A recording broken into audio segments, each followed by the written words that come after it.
歡迎收睇啊！我係崔導，今日咧帶大家睇下御葡萄嘅一間放賣單位，1595尺嘅實用面積，雙車位喺地庫，而且咧樓上有3間都係套房嘅，仲有花園添，一齊跟我睇下。一開門咧就係飯廳啦，可以擺放6人甚至乎12人餐座都綽綽有餘。旁邊就係客廳，同樣樓底接近4米高。而且有4.1米闊，我哋見到擺咗 L 型梳化都仲有好多空間。由落地玻璃仲可以步行出嚟花園添。屋主將整個廚房嘅地磚、瓷磚同埋櫥櫃都大更換過，連工人套房咧都用咗實木家私去訂製，真係不惜工本。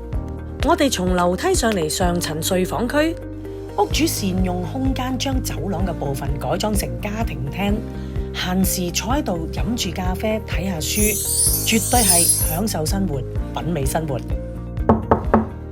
嚟主人房嘅右手邊設有4門大衣櫃，中間擺放到3邊落床嘅大床，床尾仲可以擺張長凳添。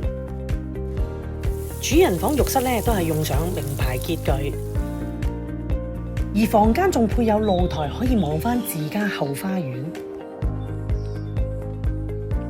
第一間嘅小套房，屋主做咗書房，擺張梳化床，有客人嚟就可以變身做客房啦。